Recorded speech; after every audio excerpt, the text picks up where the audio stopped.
அனைவருக்கும் வணக்கம். மகர ராசிக்காரர்களுக்கு ராசியின் அதிபதியும் 2ஆம் இடமாகிய தனஸ்தானத்தின் அதிபதியாக இருக்கக்கூடிய ராசியின் அதிபதியான சனி பகவான் இன்று முதல் வக்ரகதியில் திரும்புகிறாருங்க. வக்ரகதியில் திரும்பி நவம்பர் 4ஆம் தேதி முடியும் வரை வக்ரகதியில் சஞ்சரிக்க போகிறார். வக்ர சனியின் ருத்ர தாண்டவத்தால் மகர ராசிக்காரர்களுக்கு கோடீஸ்வர யோகமும் தாமாக நடக்க போகும் நல்லவையாக எவையெல்லாம் அமைய போகின்றன என்பதை ஆராய்ந்து பார்க்கும் போது அலட்சியம் வேண்டாம். சற்று கவனமாக சில விஷயங்கள்ல நடந்து கொள்ள வேண்டும் என்பதையும் தெளிவாக உறுதிப்படுத்துகிறார். ஏனென்றால் 2ஆம் இடமாகிய தனஸ்தானத்தில் வக்ரம் பெறுவது அவ்வளவு சிறப்பான நன்மை தரக்கூடிய ஒரு அமைப்பாக பார்க்க முடியாது. ஏனென்றால் 2ஆம் இடமாகிய தனஸ்தானத்தில் வக்ரம் பெறக்கூடிய ராசியின் அதிபதி ஜென்ம ராசியை நோக்கி நகர்கிறாருங்க.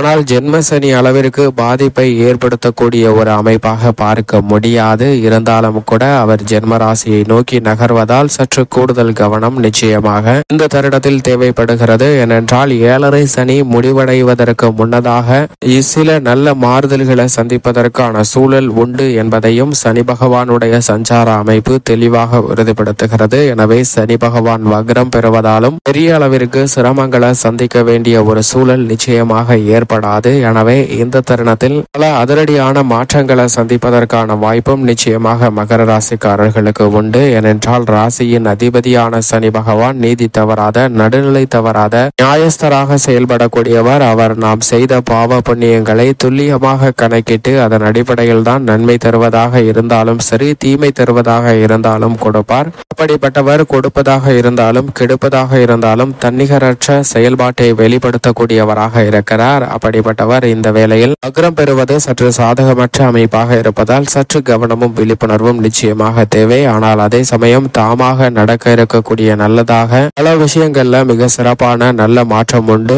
நீங்கள் எதிர்பார்க்கக்கூடிய சுப நிகழ்வுகள் மிக சிறப்பாக கைகூடுவதற்கான யோகம் உண்டு. மன கலக்கம் விலகுவதற்கான சூழல் நிச்சயமாக இந்த தருணத்தில் வலுவாக கிடைக்கிறது. ஆனால் விரய செலவுகள் அதிகரிப்பதற்கான சாத்தியக்கூறுகள் உண்டுங்க. எனவே விரய செலவுகளை சுப விரயங்களாக திட்டமிடுவதற்குரிய முயற்சிகளில் ஈடுபடும் போது பெரிய அளவிற்கு நல்ல மாறுதல் உண்டு. அது மட்டுமல்லாது மன குழப்பம் அதிகரிக்கலாம். எதை செய்யலாம், எதை செய்ய வேண்டாம் என்ற குழப்பம் ஏற்படுங்க. கடைசி நேரத்துல சில விஷயங்கள் கை நழுவி சென்று விடும் என்று நினைத்த விஷயங்களை தக்க வைத்துக் கொள்ளக்கூடிய வகையில் தொழில்துறை வியாபாரத்துறையில் அபரிவிதமான மாற்றத்தை நிச்சயமாக ஏற்படுத்தி கொடுப்பார். கோடீஸ்வர யோகம் பெறக்கூடிய வகையில் நீங்கள் செயல்படுத்த முயற்சி செய்யக்கூடிய திட்டங்களை சிறப்பாக செய்து முடிப்பதற்கான வாய்ப்பும் யோகமும் இந்த தருணத்தில் மகர ராசிக்காரர்களுக்கு நிச்சயமாக வலுவாக உண்டு என்பதை சனி பகவான் தெளிவாகவும் துல்லியமாகவும் உறுதிப்படுத்துகிறார். வக்ரம் பெற்ற ராசியின் அதிபதியான சனி பகவானின் சிறப்பு பார்வை மிக வலுவாக 4, 8, 11 ஆகிய இடங்களில் பதிகிறது. 4ஆம் இடமான சுகஸ்தானம், 8ஆம் இடமான அஷ்டமஸ்தானம், லாபஸ்தானம் ஆகிய 11 ஆகிய இடங்களில் பதியக்கூடிய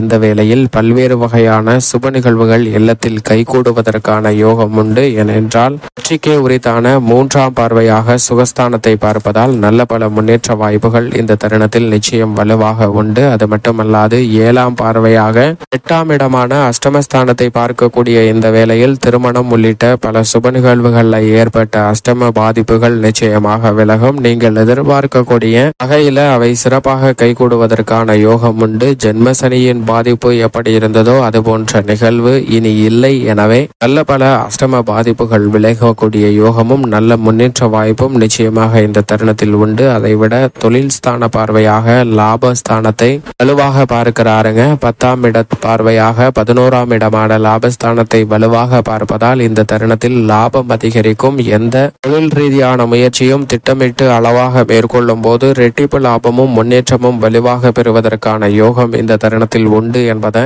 தெல்ல தெளிவாக உறுதிப்படுத்துகிறாருங்க சனி பகவான். இதை சரியாக பயன்படுத்தி கொண்டால் நிச்சயமாக மிக பெரிய அளவில் முன்னேற்ற வாய்ப்பு உண்டு. ஆனால் மிக பெரிய அளவில் முதலீடுகளை வக்ரம் பெறக்கூடிய சனி பகவானின் சஞ்சார காலகட்டத்தில் தவிர்ப்பது நிச்சயமாக நல்ல பல முன்னேற்ற வாய்ப்புகளை வலுவாக ஏற்படுத்தி கொடுக்கக்கூடிய ஒரு அமைப்பாக பார்க்கப்படுகிறது என்பதில் சந்தேகமே இல்லை. இருந்தாலும் சனி பகவானுடைய பார்வை லாபஸ்தானத்திலும் சுகஸ்தானத்திலும் பதிவதால் பல்வேறு வகையான சுப நிகழ்வுகள் நிச்சயமாக கைகூடுவதற்கான யோகத்தை உருவாக்கி கொடுக்கிறது. கடைசி நேரத்துல இழுபறியாகவும் நிலுவையாக சந்தித்து வந்த பல காரியங்களை சிறப்பான முறையில செய்து முடிப்பதற்கான நல்ல வாய்ப்புகளும் சந்தர்ப்பங்களும் இந்த தருணத்தில் நிறைந்து கிடைக்கிறது என்பதை சனி தெளிவாக உறுதிப்படுத்துகிறாருங்க. இந்த சாதகமற்ற சூழ்நிலையில கூட திருமணம், புத்திர பாக்கியம் உள்ளிட்ட பல நன்மை நிறைந்த விஷயங்கள் கிடைப்பதில் எந்தவிதமான தாமதமும் தடையும் ஏற்படாது என்பதை தெளிவாக மகரம் பெறக்கூடிய ராசியின் அதிபதியான சனி பகவான் மகர ராசிக்காரர்களுக்கு உறுதிப்படுத்துகிறார். பல மாதங்களாக இருந்து வந்த பண நெருக்கடியும் படிப்படியாக குறைவதற்கான சூழல் அக்ரசனியின் ருத்ர தாண்டவத்தால் மிக சிறப்பாக கிடைப்பதற்கான யோகம் நிச்சயமாக உருவாகிறது. நிரந்தரமாக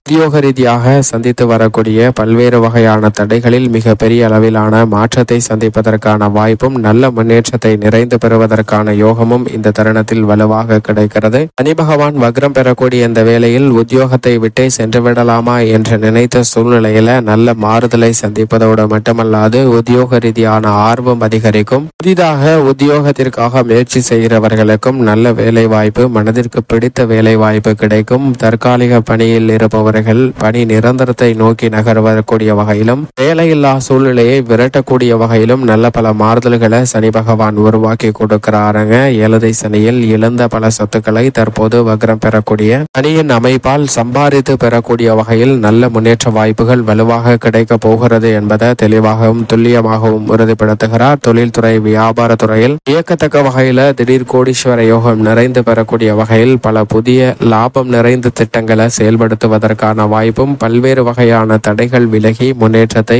வலுவாக அடித்தளமிடக்கூடிய வகையில் நீங்கள் எதிர்பார்க்கக்கூடிய நிதி நிறுவனங்கள் மற்றும் பங்குதாரர்களின் ஒத்துழைப்பு கனகச்சிதமாக அமையும். ஜீவனத்தை மிகவும் வலுப்படுத்துகிறாருங்க ராசியின் அதிபதியான சனி பகவான். ஏனென்றால் லாபஸ்தானத்தை வலுவாக பார்க்கிறார். எனவே நவீன இயந்திரங்கள் வாங்கக்கூடிய யோகமும் தொழில அபரிவிதமான வளர்ச்சியும் நிறைந்து கிடைப்பதற்கான சூழல் உண்டு. கலைத்துறையில் பல வாய்ப்புகள் மீண்டும் மீண்டும் இந்த தருணத்தில் நிறைந்து கிடைக்கும். திரைப்படத்துறை உள்ளிட்ட பல்வேறு துறைகளில் அசுர வளர்ச்சி பெறுவதற்கான யோகம் உண்டு. நிதி நிறுவனங்களின் ஒத்துழைப்பும் சாதகமாக அமையும். அரசியல் சார்ந்த பணிகளில் இதுவரை இல்லாத அளவிற்கு மகர ராசிக்காரர்களுக்கு பல சுபத்துவம் நிறைந்த விஷயங்கள்ல மாறுதல் சந்திப்பதற்கான வாய்ப்பு உண்டு. மக்கள் மத்தியில் மிகப்பெரிய அளவுல செல்வாக்கும் வரவேற்பும் நிறைந்து கிடைப்பதற்கான யோகம் உண்டு. மாணவ மாணவியரின் கல்வி ரீதியான தடைகள் வெகுவளவில் குறைகிறது. நல்ல முன்னேற்ற வாய்ப்புகளை வலுவாக பெறுவதற்கான சூழல் நிச்சயமாக கிடைக்கிறது. விவசாயத்துறையின் அதிபதியான செவ்வாய் சாதகமாக வலம் வருகிறார். ராசியின் உச்ச அதிபதியாகவும் இருக்கிறார். எனவே இந்த தருணத்தில் விவசாயம் சார்ந்த பணிகளில் நல்ல வளர்ச்சி உண்டு. ராசியின் அதிபதி வக்ரம் பெற்றாலும் கால்நடை வளர்ப்பு உள்ளிட்ட பணிகளில் மிக சிறப்பான வளர்ச்சி நிச்சயமாக கிடைக்கிறது. பெண்மணிகளுக்கு